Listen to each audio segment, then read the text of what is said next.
Hi, today I will share with you my curated holiday wish list, the best makeup products from holidays 2023 that stayed in my wish list despite all the anti-hauls that I did. And I will try to shrink this wish list. So if you need a conscious, critical point of view, stay with me.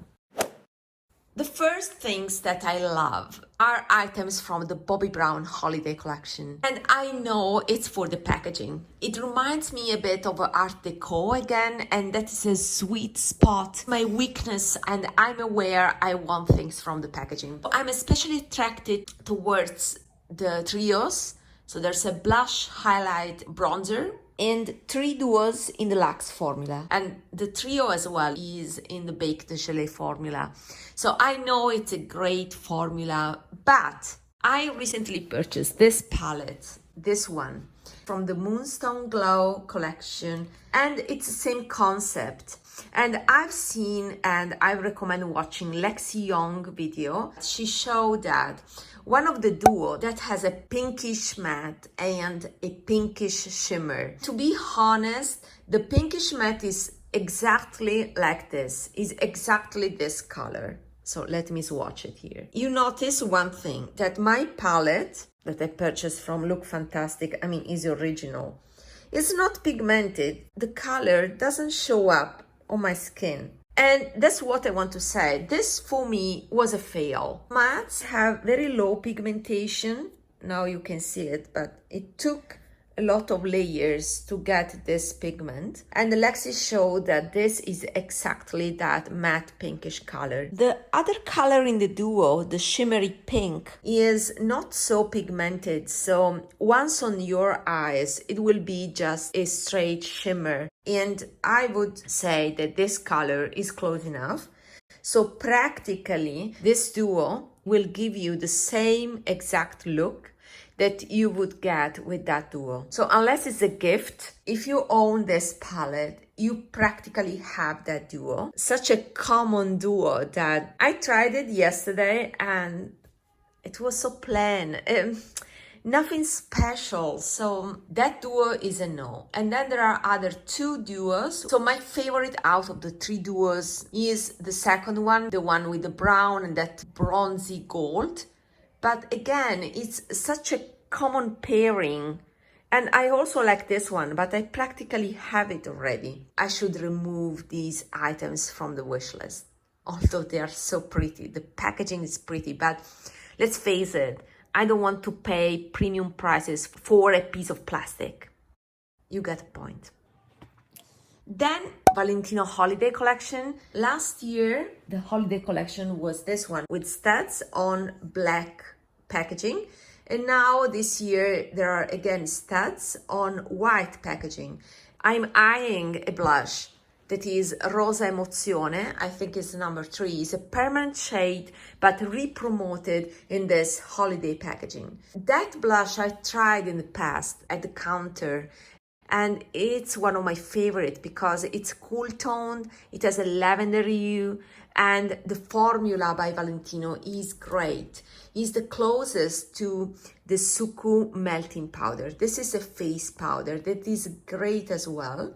But as you can see, I haven't used as much, although it's one of the best formula in the market. And the reason is that, to be honest, I like Hourglass a bit more, because this tends to be a tad thicker, just a tad. And that's the reason why I'm also put on Vinted, and I will leave my link to Vinted down below in the description box. I put a bronzer that is great, it's one of the best in the market, but for me it's a tad too warm. I was so amazed by this Valentino line, but to be honest, I have a formula that is, in my case, Hourglass, because I like more sheer products, that I like a touch more. For this reason, I may skip that Valentino blush. As pretty as it is, Because to be honest, I need a new blush as I need a hole in my head, right? It may be another purchase that is driven by the packaging more than the product itself. The difference compared to Bobbi Brown is that Valentino has a unique formula that is truly one of the best on the market. Just to say that this is my current favorite blush. I'm more on the airy type of blushes. And these loose powders by Givenchy are so lightweight and invisible. They truly mimic a flush from within. They blend themselves. You don't have that thick texture. Even this is the Hourglass. Even the Hourglass, that is one of the lightest powders that I own, is still more thick than these airy powders by Givenchy. So these are the Prisme Libre blushes, and this is number 1, Mousseline Lila, and yeah, it's one of my favorite right now. Although it's messy and is unavoidable, I use this every day and still I have plenty of it. You see, it will last me years, so pretty happy with it. Tom Ford has released a holiday collection in the white packaging. And what to say about it? I want it. And the reason I want it is that it's cool toned. My honest perspective is that I can't afford it. While for Valentino, I'm still on the fence. I think I will end up buying the blush if I find an offer. For Tom Ford, especially here in Europe, it's impossible to find offers. And with Tom Ford prices, I'm not gonna pay full price for those items. If you analyze them carefully, then the palette is so plain again. It's something that you have over and over in your collection. It's just a couple of browns, a bone shade, and a silver. It's a great arrangement, and if you have the budget for it, I would go for it. But first of all, it's the standard formula that I believe is cheaper to make, so they have a lot of margin for that palette. It's not a wet and dry formula that is my favorite. It's not a creme formula. The uniqueness of Tom Ford to me is justified only for those formulas, and among the two, the wet and dry is still my favorite. But the standard powder formula, no, it's not worth the new price tag that is too high, so it's a no. And the highlighter, it's a pinky peach, light enough for my skin tone, quite subtle, but to be honest, it's not unique. Look at the swatches without the packaging and without the pen, because even the pen is attractive. Is it really different from other highlighters on the market? To me, it seems just a champagne color, once swatched. Elegant one, but also common one. My favorite highlighter of all time is this one. And it's not high-end, it's not luxury. This is by Flower Nose, and it's a mid-range, I would say, Chinese brand, is made in China, and there's that waxy gelée formula. It's the Chinese baked gelée. So this is the baked gelée made in Italy, right? And is art, is not waxy. While this one is a different texture, is more silicone-y, is a wax. This is the highlighter. This is totally the same thing as the Tom Ford. It is maybe more golden, a touch more golden, but be honest with yourself. If you are going to blend the highlighter and have just a veil of subtle shimmer, would you be able to distinguish between a peach shade and a more golden champagne shade? I don't think so. That is the truth. Even blush colors, once blended out, look identical. And therefore, since I have this amazing highlighter that is smoothing and blurring, and I don't have to pay anything because I already have it in my collection, I don't need a Tom Ford one. I don't need to pay almost 100 euros for a piece of white plastic with TF on top to say, oh gosh, I look elegant. I already look elegant with what I have, and therefore I will skip that. The prices are just too high nowadays with Tom Ford. I'm sorry, but I can't. Why the Jellyfish palette is still on my wish list? Because that palette has an highlighter that is placed here that is pearly white. So it's not the golden highlighter that they proposed last years.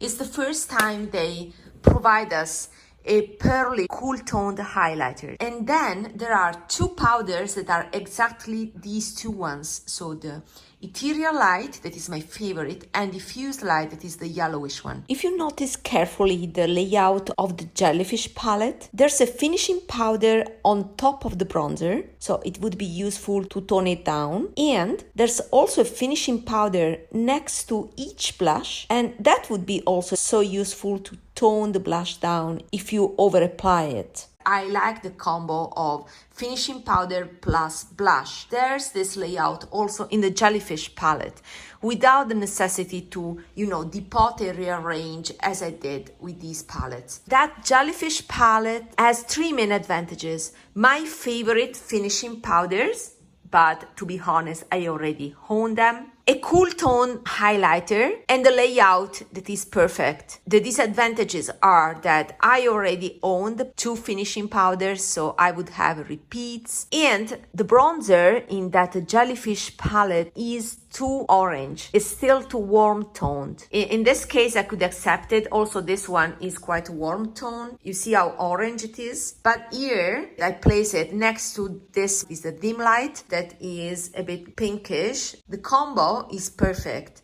So I can tone it down. I can cool down this shade by mixing with dim light. That on me, you see, is a bit colored. This is still a warm combination. I already have this warm combo here. For these cons, I'm still staying strong. Personally, I don't care for the blushes in the Jellyfish palette. I think, they are still pink like this one. Won't be very different from the one that I have. This is another reason why I'm not fond of that palette. I don't need to spend extra 100 euro for something that I own already, right? So I need to be conscious and be smart, because with this holiday collection, it's easy to overspend. Then there's the Pat McGrath holiday collection. And that's another temptation. Now that I'm seeing swatches, I don't know if I can resist to that blue quint. There's also a classic quint with the bronze. That is classic, but I'm a classic person. And this formula is so nice. This is an example of a quint that I own. Only the quint may be a purchase. I took myself out of the big palette with the greens because, those greens are nice, but nothing really new. And if you have seen my previous videos, you know that I have a beautiful collection of greens. So I'm fine with greens right now. I don't want to add more greens. Finally, at the top of my wish list, something that I place on my cart and then remove it, and still I'm on the fence because I just need an offer. But that one I think will come as soon as possible in my collection. It's the Guerlain Meteorites Fierce, I think it's called. That one with green packaging. I don't own Guerlain Meteorites, and if I want to think rationally, I think I'm pretty fine with my Hourglass finishing powders. I own these already. I don't need other ones. These are practical, they are compact, they are sleek. I can even travel with them, although I don't do that because this is quite heavy. But with Guerlain, it would be the same because it's a bulky packaging. And moreover, Guerlain Meteorites are fragranced, and I don't like that. Despite that, I'm aware if I purchase that is because of the packaging, and also because it's more of a cool tone type of powder that is perfect for my skin. So it combines an effective product with an amazing packaging and is irresistible, honestly. So I think I will purchase it. I only have seen it on Guerlain website, the official website, so I don't know if it will be available at other retailers, but I think I will purchase it. I will end it at purchases. If I only have to purchase one thing, it would be that Guerlain Meteorites, because I can use it a lot. It still is a new product to me, so I'm excited about it. And all the people that talk about that product say that it's amazing. They repurchase that product, and that means a lot, right? So it may have a uniqueness in the finish. Therefore, I'm seriously considering it. Let me know in the comments what you think about, if you are purchasing some of these products I mentioned to make holiday gifts, what you have already purchased, if you have regrets. Let's share our thoughts. See you in my next video. Bye bye.